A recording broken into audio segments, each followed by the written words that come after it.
Welcome back, venturers. It's time for another discussion about VNs. I am Amar, and together with Taurus we shall discuss an antiquity that is a game manual. More precisely, all the supplemental material that orbits around the title and presumably create a meteor shower of content for our fun to enjoy. So Taurus, what is your favorite example of this phenomenon?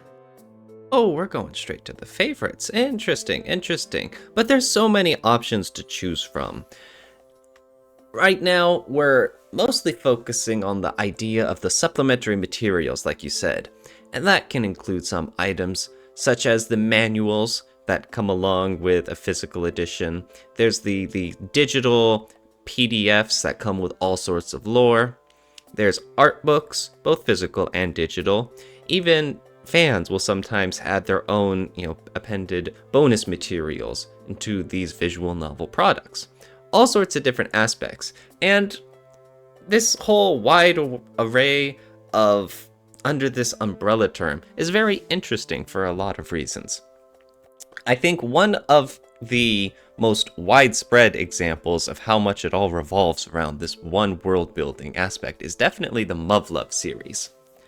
I'm not terribly the biggest fan of Muv-Luv, but I do have huge respect for all the supplementary material it has. There's the basics, there's Muv-Luv Extra, then there's Unlimited, and there's Alternative. Those are the official releases and whatnot. But then there's all sorts of other multimedia aspects to it, including some sort of DLC packages. You're a little more familiar about all the specifics more than I am, right, Amar?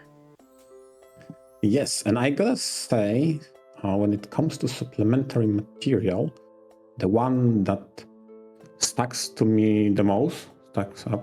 is the Muv-Luv Codex, because the job they did with it is phenomenal. Sadly, I do not have the physical codex, I only have the digital one. But still, the way they present it as an encyclopedia of knowledge, all things Muv-Luv alternative, is great. You have pretty much a lore book, but I think the way they approach it is very thematic. A lot of the pages looks like military debriefing, like, oh, this is the page that got declassified for public information, so you civilian, you the reader, you can go and look it up. Like, it's neat, that's cool. They had a style to them that is really well executed. On top of that, book being a treasure trove of lore information. Mm-hmm. That thing is like 300 pages long too, right? Hell yeah. And it's their huge pages of like colorful illustrations with just mountains of paragraphs of detailing all the different aspects. Like they go into technical details of like all the mechas, right? Exactly.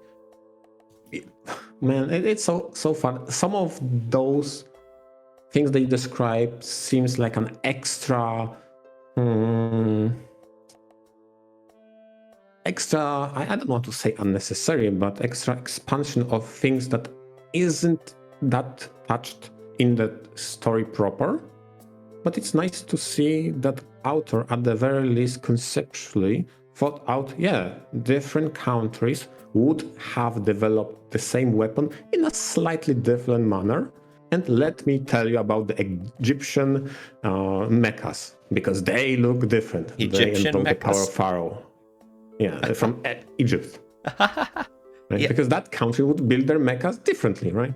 With the powers of mummies. Okay, now I'm joking. But they are somehow different structurally. And yeah, it is here. Go read it. It's so cool. Okay, you say that like it's the easiest thing. What do you mean? Oh, what's the easiest thing? Just go check out the codex and read about the Egyptian mechas in Muv-Luv. Yeah, exactly. Oh my gosh, okay. Anyways, but like you mentioned, there's a physical and a digital edition. And you have a point, is that reading this stuff isn't necessary to enjoying the Muv-Luv alternative and whatnot. Because it really shouldn't be, right? You don't want people to have to dive through 300 plus pages of these extremely dense knowledge to get the full enjoyment out of the VN. I mean, there are plenty of people who love that sort of stuff, and I mean, at the very least, I'd love to have the codex as like a conversation piece on your shelf to show off or something. But then all the people who love analyzing the details, seeing all the background art decisions involved, knowing so much more about what happened off screen with some other units and characters. There's a goldmine of information for fans to enjoy, but you don't want to have to make it mandatory all just to enjoy Muv-Luv Alternative, right? It's to appeal to those kinds of collector fans, right? Exactly. You definitely don't want something major be explained in a supplementary material such as that. Although, if I were a YouTube content creator, having such a lore book immediately makes the next few titles of a video 17 things you missed, explained by Muv-Luv Codex, right? That kind of deal. This is why XYZ has defeated ABC, explained by Codex. Yeah, it's like cool, neat stuff to nerd out even more of a title you like. Or like when you but get it's major. Yeah. Like when you get major point of it go being ahead. optional to enjoy the content, to for the content to be self-sufficient, and this being an extra rather than, okay, I need the book to get my answers because I'm so confused. Now, there's one interesting aspect. You have something like Raging Loop, where once you beat the game, then you can go and replay, a whole bunch of scenes. It's a multiple choice, branching route mystery, so it automatically has something pretty much similar to hopping around scenes, just scene selector. And once you beat Raging Loop, they give a lot of bonus dialogue, bonus writings, so that you can see a lot of what was happening behind the scenes of the plot among the times. And you can see a whole bunch of additional information, you could say. And it's not exactly the same as Muv-Luv having like its whole dedicated codex, but the idea of giving all sorts of bonus information and behind the scenes looks to the plot is still there in spirit. However, Raging Loop keeps it within the visual novel, and you just keep hunting throughout the story to see all the new lines. Do you, just personally, prefer to have all of this extra lore info like within the visual novel as like bonus scenes or hidden dialogue, or do you like having something more outside of the VN, like having a digital codex? Okay, which do I prefer? Yeah. I think the answer would be, surprisingly, in-game, but which feels more special, I feel like the physical embodiment of that extra lore book makes it really special, standoffish. As an example of what you just described in the Raging Loop, similar approach has been in Round 9. Exactly, Round 9, if I remember correctly.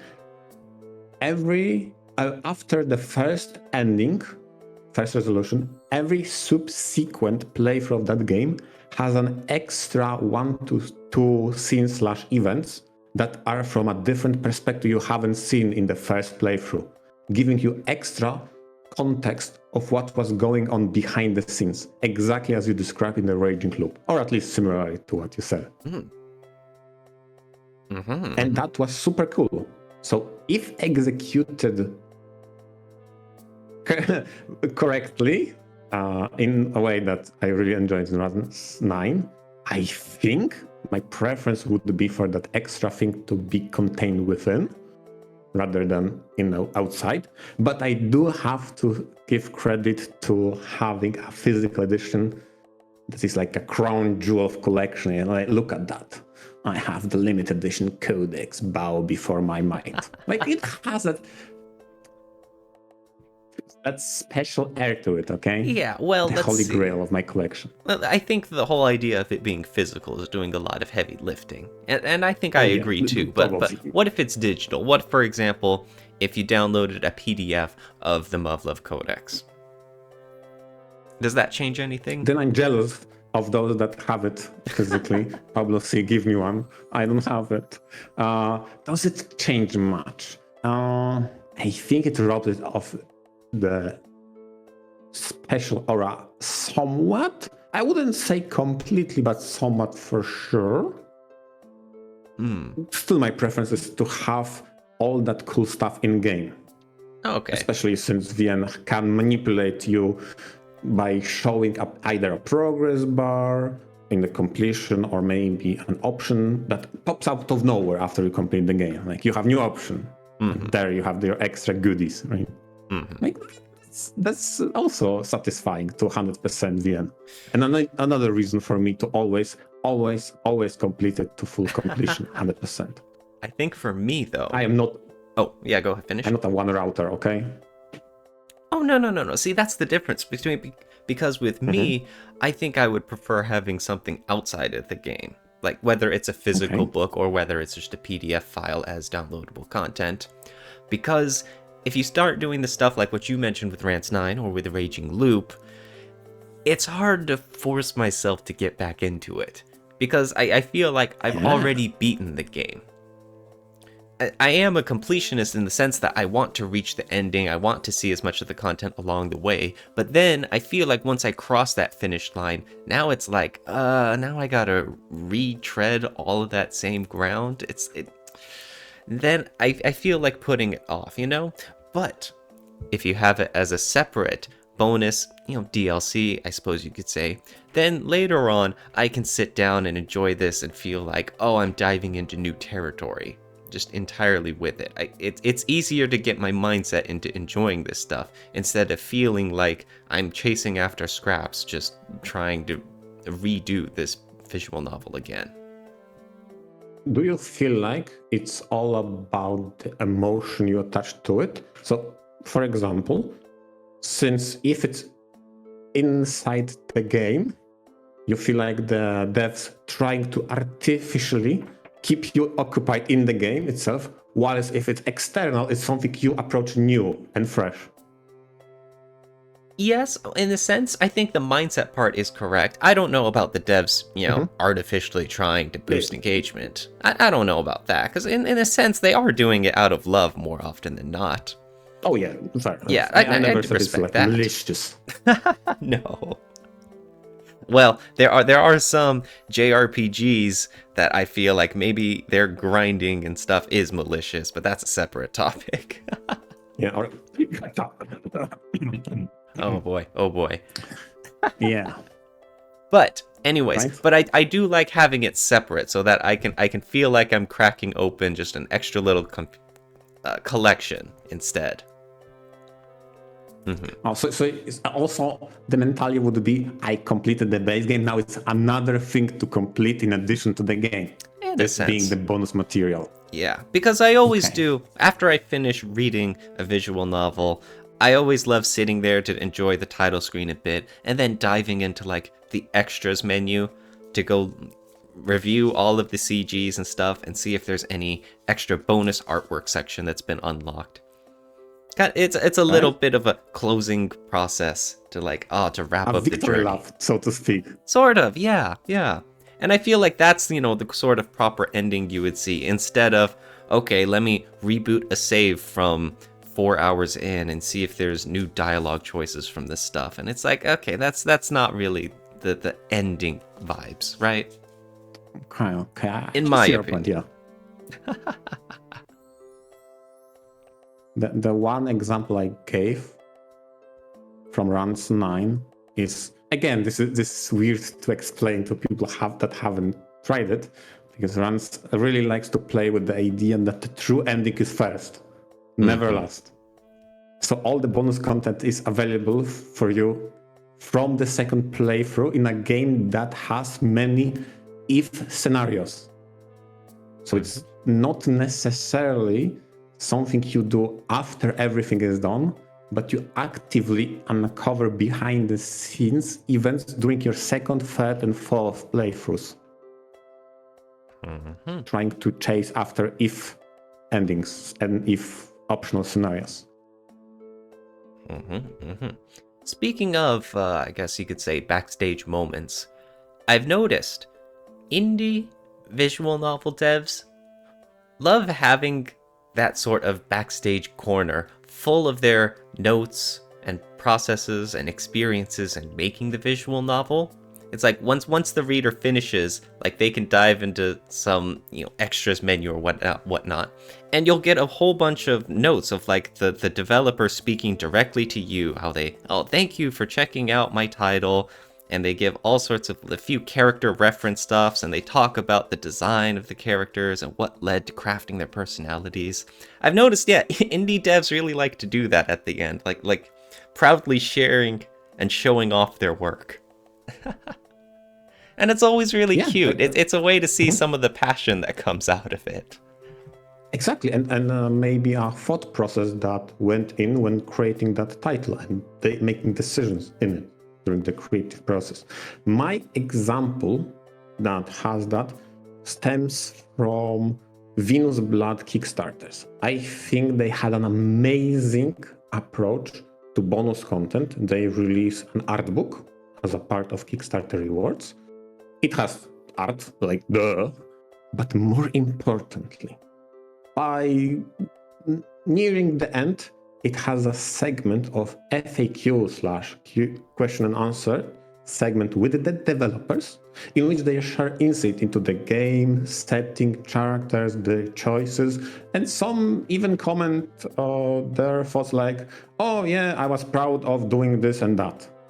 Like, that segment is so cool to read what the initial thought of developers were, what their thoughts was after game reception, and then, and this is the unique aspect of that Kickstarter, since that art book is released during the translation effort, they have, like, let's say 5 years since the initial release to have some recollection of it. Maybe their thoughts changed, maybe they have new ideas of what could have been done better, or how the readers reacted to certain things that were in the title, and this is their thoughts. Like, that is such a cool retrospective chapter. I love it every single time. Although there was one negative. So imagine, I read my Venus Blood Frontier. There was a very cool character. It was Kudera. She was a lore nerd of the title.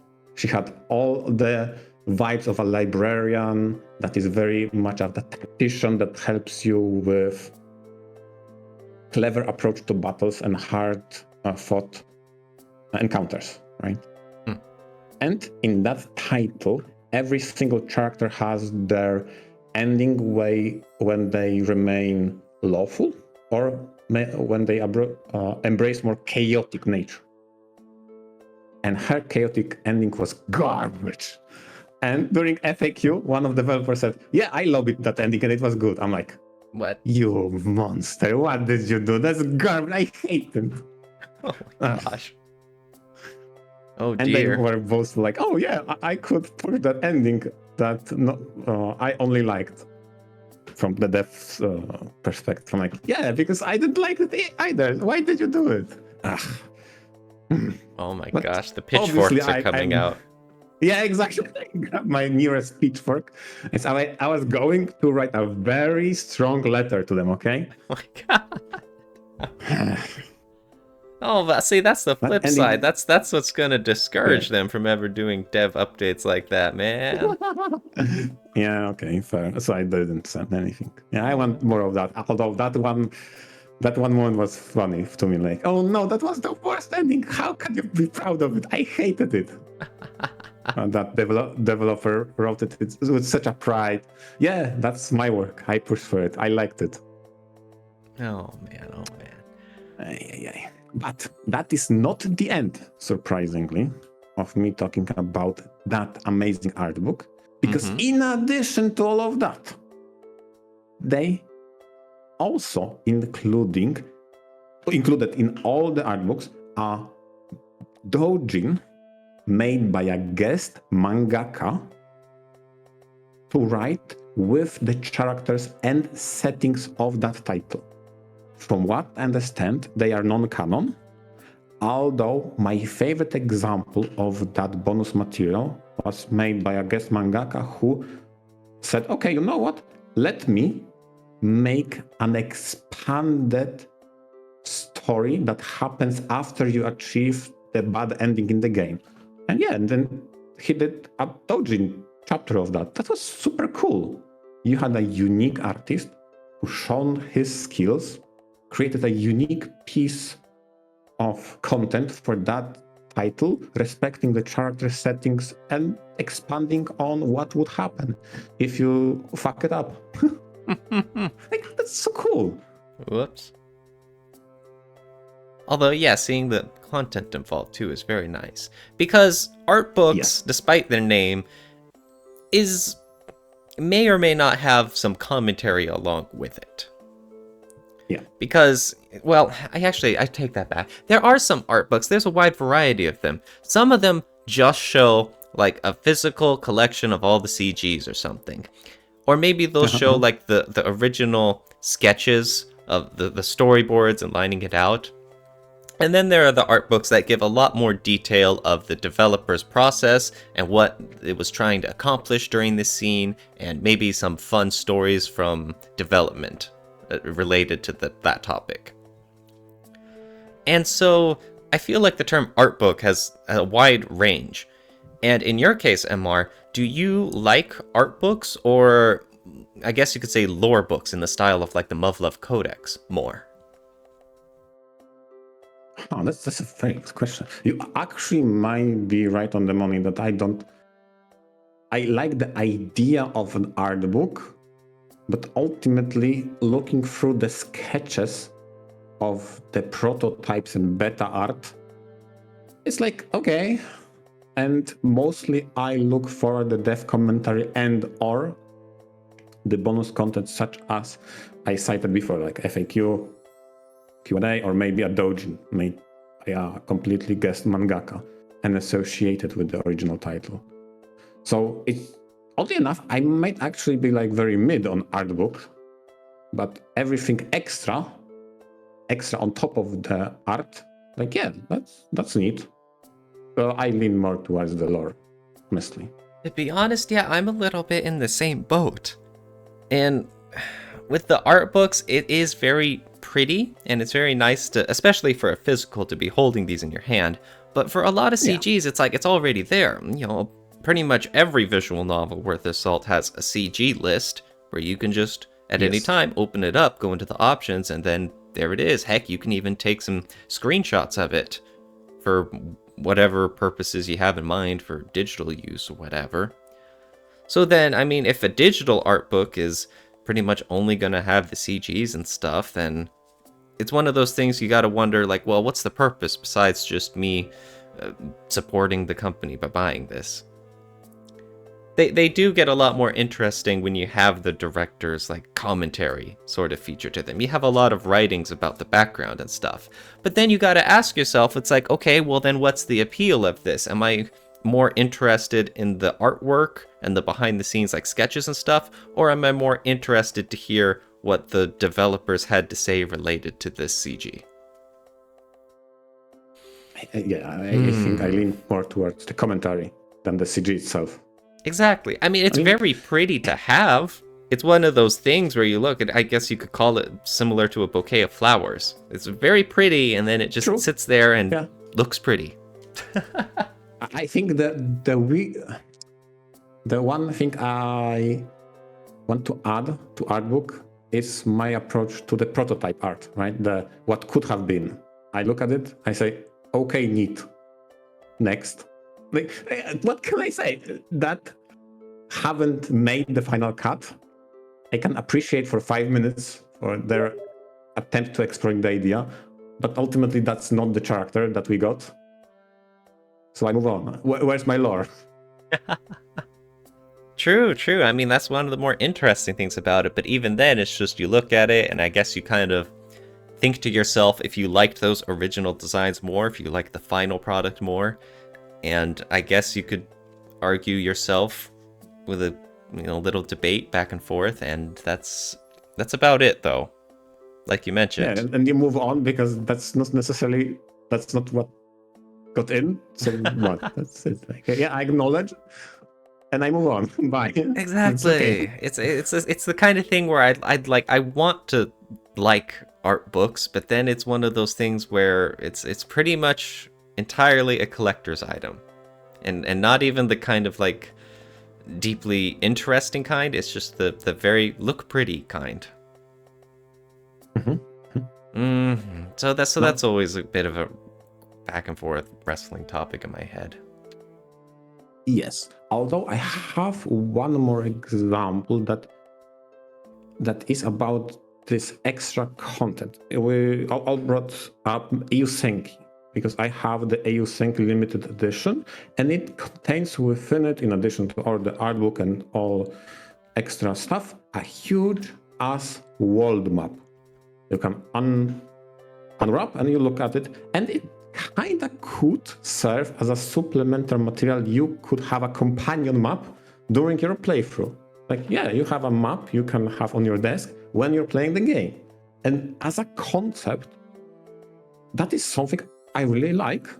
And I mentioned before, especially in Eusenki, how it's one of those titles I've read with an open Wikipedia on the other monitor, looking up any and all mythical relics of different cultures, right? It just so happens that Eusenki is based on real life world, so I just don't care for that much, I'll be honest. It would be, you know what would be great? The physical edition that contains a map that would be a companion peripheral I would use during the playthrough. Demon's Roots map. I would 100% have it on my desk when playing the game. And I would make those pins and pawns that you saw in the game animation when you advanced. Moving your so troops. Cool. Yes. Yeah, now I'm here. Because during the game itself, a lot of characters reference different regions, and I try to keep up what they are referencing. It would be great if I had my map on me at all times. Like, labeled with names. Yeah, of course. Exactly. That would have been very cool. Another idea for Eusenki. Instead of a map, give me the book of all the relics that you found throughout the adventure. Holy hell. Some sort of physical items to tie in with what you're reading. Really immerse yourselves. The legendary weapons. Yeah. The book of legendary weapons. Yeah. Super cool. Yeah. Oh, that's very cool. Very cool. That's good. You know, one of those things where the devs go the extra mile to really help you enjoy this game. Speaking of going the extra mile, one last thing I want to mention are the fan translators who also pitch in to try and help with some of these backstage notes and details. One thing that really helped me out a ton was way back in the day with the Tsukihime fan translation. And as part of the patch, there was a text doc in there for some common Japanese weeb terms. Like honorifics, for example. They described the differences between the honorifics that you would see in the Tsukihime patch.